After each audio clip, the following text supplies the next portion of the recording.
Okay, so this is kind of a bit of advice that we've probably got for anyone who's going through losing a parent, losing a guardian, losing someone who's close to you. Obviously, number one is let yourself feel everything that you're going to feel. Like, your emotions are just going to come in massive waves, and you're going to feel angry, you're going to feel bitter, you're going to feel sad, you're going to feel happy at weird times. Just let yourself feel however you feel. Like, don't ever block it, because the more that you block how you feel, the more it builds up on the inside. Because when that dam breaks, you're just going to explode, and it could really affect your mental health. So we definitely do not suggest in any way. This is from personal experience, guys. Yeah, we do not suggest to build everything up. It's not healthy at all. Number 2, be strong and persevere. So keep at it. I know it's not easy, you know, don't feel bad if you're in bed all the time, because, you know, I lived in my bed for about a year, so don't feel bad. And just keep going, because eventually you'll fall back onto your feet, you'll understand what you want to do and, you know, how you are, and you know, just keep going, just push through. And there's strength in accepting that you're just not alright, and sometimes you're just not on it. Like today, you can just be feeling like you're not on it. You don't have to tell everybody, but just sometimes just take your day off that you need to have. It's not being weak, like at least you know that you're not having a good day. And then number 3 will be accept the process. So grief, like, there's just so many different stages to it, and it is however long it takes. As I said, it could be a year, it could be 10, like, you just don't know how long you're going to be in that state and that process. And one minute you might be in massive denial, next minute you're like depressed in bed. Like, you just have to go through each emotion, just let yourself feel it, and don't be upset that people will grieve differently to you in your family. Like, your process is your process, so don't compare yourself and don't feel bad. And also, don't let anybody else rush you. Like, everybody else's life keeps going. That's something to remember. Everybody else's life carries on. It's your life that's affected, and only people who have felt it know how you feel. It's one of them, you can't like know it. Do you know what I mean? Like, that you can't be mad at people either when they stop caring or stop asking. Honestly, because my friends have stopped asking. 3 weeks down and yeah, people don't ask anymore. Like, most of my friends have stopped asking, most of Lauren's friends have stopped asking, but it's still something we battle with every day. It's literally like, it's just one of those things. Not so much now, but I still do. Tuesdays I just couldn't deal with. Tuesdays were like my shittest day. I couldn't focus on anything, I couldn't do anything on a Tuesday. Now granted, in my first year of uni I actually had Tuesdays off, which was just ideal, because I was not in a good way on a Tuesday. I just couldn't, like, psychologically I will never be alright on a Tuesday, or like I just have to listen to my dad's music because that's part of my process, that's how I'm dealing with it. Also, from the period of probably October to January, us as a family, we're not alright. Like, I'm not in a good way at the minute. I'm just not. October's Dad's birthday, and then January is his anniversary, so from there to there, and obviously the only saving grace. See, actually, the only saving grace period in that for me is Christmas, where I focus on something else other than the fact that my dad is not here anymore. But as soon as January hits, it's literally like you just. Like the drained feeling, it's just a process, and that's part of our process. This is how we're dealing with it. January is not our time. Yeah, emotionally I just feel a bit weird all the time. Yeah. Number 4, don't be afraid to cut unnecessary relationships off. Now, as you can tell, we have done our fair share of cutting in the past 2 years. I honestly feel great after doing it. I mean, yeah, you feel disappointed at first, and I low-key a little bit still do. You'll never not feel disappointed. Yeah. And I think it's one of them where I'm working on it, but I don't think really I'll ever get to that point where I forgive people for the way that they've let me down. I know you're supposed to forgive and move on, but like low-key, I can't forgive you. Like I really can't. I struggle, and that's something I still struggle with. Not saying it hurts me and it burns me the way it did at first, because it doesn't, and I've got to that point where I'm just not off, like, couldn't give a shit, you don't exist in my life, but I'll never forgive you for it. Even if me and you were alright now, low-key, like, it's in my head, like, I will always know, and I'll always know that if I'm struggling, you're not the person. If that I'm struggling, you are the person. Like, our relationship has now changed. Yeah, our relationship has now changed completely. We will never be the same if we do talk, and if we don't talk, don't ever think that I'll ever be alright with you again. Like, no, I won't. Like, literally, civil doesn't even come into it. I'm like, I'd walk past you like you don't exist, because for me to go through the most traumatising and hurtful experience in my life, and you for not to not have supported me, nah, never. And that also goes for a lot of our family members as well, that we will just never ever talk to again. I don't business, like, we just won't.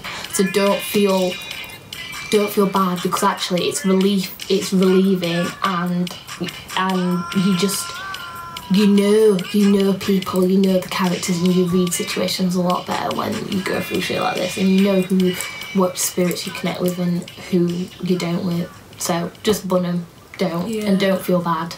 And I'm really not family with certain people, but it's alright. And there's some of your friends what you will now class as your family. Do you know what I mean? Oh yeah. Yeah. So yeah, people's role reversal is it's mad. Yeah. So number 5. Don't stop living your life. So I stopped living my life for months, a year. Yeah. To some extent, I'm still not really living it. I'm not living my best life, you know. But I'm getting there, you know. First stop is to try and stop feeling as anxious. Yeah. And just to feel more comfortable and have a bit more confidence in myself in terms of putting myself out there and getting a job and feeling like I can handle having a job. So that's definitely my step. Don't stop your life. I think that's what kept me going on my first year. I didn't stop my life, because even though you've lost that person, unfortunately their life has stopped, but yours hasn't. And you will then turn around one day and be like, when you're ready to sort yourself out, you'll be like, I'm now so behind where I would want to have been. So if you dig deep, and it's really hard, but just try your hardest to keep going, because then you can at least look back and say I was a trooper. Like, that's something that I am really proud to say to myself. Like, don't push yourself too hard though. Don't push yourself too hard. If you push yourself too hard, you'll break. Yeah. So know your limits, but don't give up on your goals and your life because of it. And you'll be able to turn around and be really proud of yourself at the end, and just be like, I did it. Like, I've made it through the hardest time. No one can touch me anymore. Like, yeah, I'm solid. Solid as well. It'll take a lot for people to get to you now. Yeah. Number 6. Look for help. Yeah, look into the necessary help. So I know it's hard sometimes to accept help, or people that are around you and they're pestering you. I got that a lot. But just sometimes you have to accept it, because you have to accept that you can't handle certain things and you can't handle everything on your own. There's a lot of groups that you know, you can find them online, whether it's with your depression or anxiety, or just counselling run by like a charity, or just getting yourself into maybe like a team sport. Like, just putting some more focus back in your life. But it's good to get help, and I can't really be preaching, because like, that's something I still need to do. So also, if you're starting like your therapy journey and have any advice for me, that'd be great, because that's something I definitely need to start. I was in denial for a long time, but I need to sort myself out and get some help. I think number 7 is don't try and fill or replace the gap or the hole or the relationship. Yeah, I did that. It doesn't work.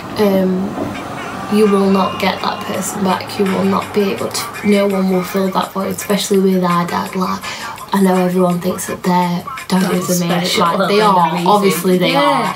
But like, when I tell you, it feels like our dad was not of this world. Like, the way he viewed life, the things that he's taught us, it's just crazy, and we will always appreciate it. No one will ever be able to fill that. They will never, ever. To Ethiopia, no one can top that. And I think also we kind of know what we're looking for now in like another male figure that we might then be a partner with. Like, we know what kind of spiritual level you need to be on now because like of the person that we've had as our dad. Like, don't try and fill that person's gap, however significant it was. Like, don't do it because it won't work. Just accept that you had them for a time, and be thankful that you had them for the time that you had them for. Reflect on your memories, and you know, but try not to live too much in the past. And as well. Number 8, find what makes you happy, and you might also get new goals because of, in light of losing that person. So I know I would have never done this if it weren't for losing dad. New goals that we'd have, you know, like being as supportive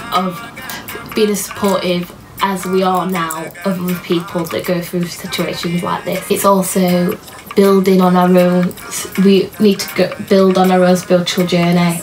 Like, I feel like our dad was our teacher of everything. Now we don't have him. It's pushing us to find our own way. I mean, this year my resolution is to wean off meat. I'm not saying I will be completely off meat, but I'm weaning off meat. I know we've been awful, and our dad let it slide when he was alive, but it is something that we now have said this is our new, these are our new goals in light of that person now being gone. Can I also just say one more thing? My goal, it sounds a bit mad, but my goal is genuinely to just be happy. Be happy. Like, whatever I'm doing, just as long as it's not something that I'm just content with, I want to be happy. Just happiness. Number 9, don't be upset if you feel like you've changed as a person, or if you feel like you've made some wrong decisions. I've made wrong decisions and I was upset with myself for a long time about it, but it's something you've got to let go of. And I have changed as a person, but I think I've changed for the better. I'm more resilient. I don't take shit. Like, for me, as a person, I've changed quite a bit. I feel like I've become more relaxed in terms of just how I am towards other people. I don't think I'm as if you knew aggressive. I don't, you know, this year certain people have got away with a madness. Madness. In fact, not this year, last time I wish that I was back I used to be, because certain people would not have got away with the madness. You get me? But I think I have needed to mellow down a lot, because the way that I was going before was not healthy, it was not good. It was just like a contemporary slide. She was a bitch. On side for everybody. And she's mellowed down so much, but then in the same time, I kind of geared up a bit. It's weird, but we're still content with the people that we are. Yes. Whoever feels it knows it is our motto for this series. Like, literally, whoever feels it knows it. And we want to bless you all. Love and peace is definitely the love, message peace and prosperity. I mean, it's January, it's 2018. I think I want everyone to have the best 2018, and in particular those people who have started off 2018 or the back end of 2017 in a really negative way and have had really negative experiences. We just want to give you all love, blessings and support, and just, you know, if you need us, contact us, email us. Like, we are here if you want any advice from two. Our email will be in the description below. Just doing all the YouTube and now. But yeah, like, if you need anything, like, just drop us a message. Thanks for listening, thanks for watching, and, you know, sharing our story. Thanks for letting us share our story. So yeah, thank you. Peace and love. Peace and love. Bye.